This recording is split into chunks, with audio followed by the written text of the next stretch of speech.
Hello students, Mr. John here with Chapter 25, Lesson 5, Part 2. Today we get into a number of topics. We're kind of picking up with Asia where we stopped yesterday, but today we're focusing in on Vietnam, and then we'll move on to Africa.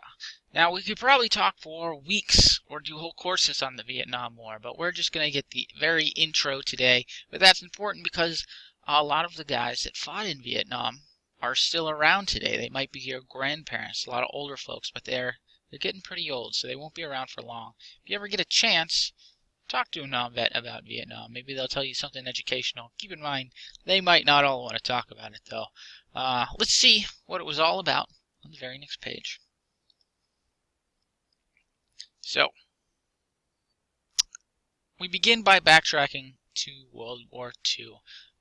Vietnam is part of a territory that belongs to basically France's empire. It's one of their colonies called Indochina.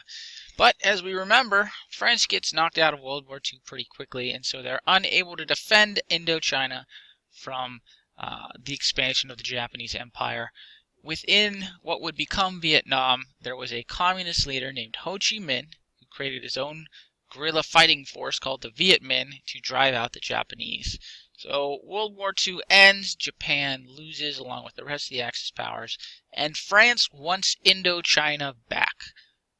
But Ho Chi Minh basically says, no, we're our own independent country now called Vietnam, and you can't have us back. And so France starts fighting the Viet Minh within Vietnam in 1946 to rebuild their Indochina empire. What happens? Well, the U.S. kind of gets involved and supports France, but not with direct combat actions because of their containment policy. They don't want communism to spread, so they support France in their efforts to take back their territory to prevent the spread of communism.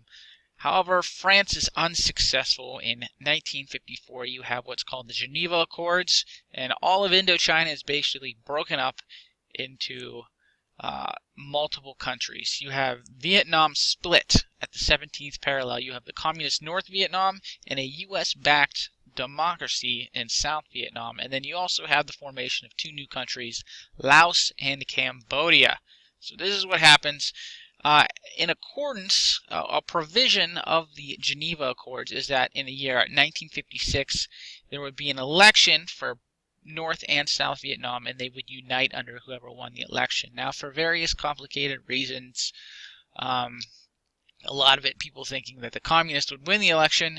This election never really happened, never was really legitimized, and Ho Chi Minh didn't like this, so he invaded South Vietnam to unite the country into communism. But that was a government we supported in South Vietnam, so we backed them up essentially by sending in military advisors, which may or may not have been U.S. Special Forces secretly fighting with the South Korean army against the communists. Now, as this conflict just goes on and on over time, we get more and more involved. After 1964, there's an incident that allegedly occurred where North Vietnamese patrol boats attacked a U.S. Navy vessel in the ocean.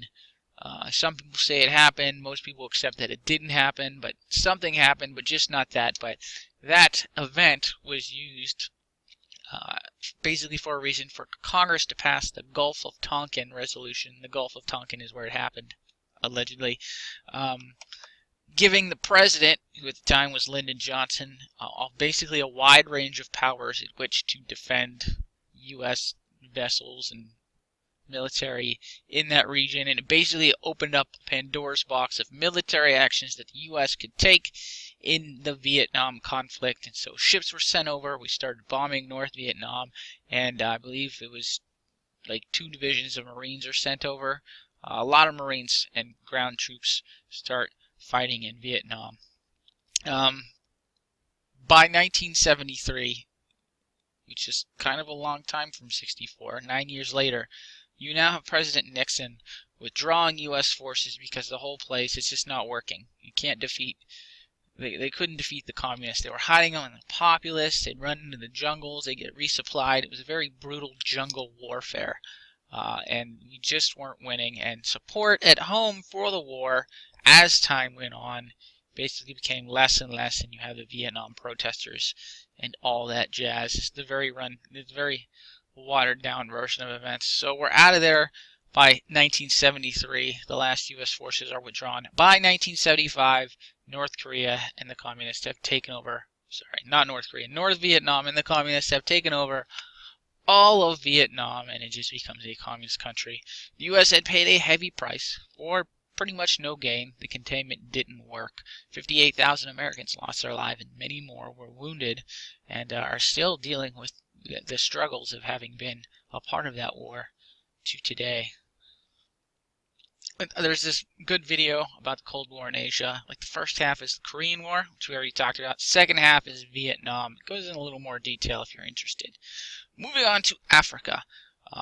Africa as a whole is a whole other deal from Vietnam. Basically, the African people after World War I started to have this sense of nationalism. They wanted to have their own countries. And after World War II, the Allies win, and they start to see sort of the hypocrisy of Western European powers fighting tyranny and oppression and freedom and all that, and being free and talking about freedom. And they're like, well, why aren't we free? Why are we run by Europe?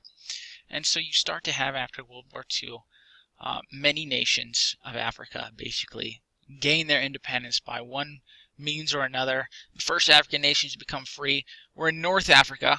Egyptian officers, military officers, overthrew the British-supported monarchy in Egypt. That was 1952. So Egypt basically overthrows its British government.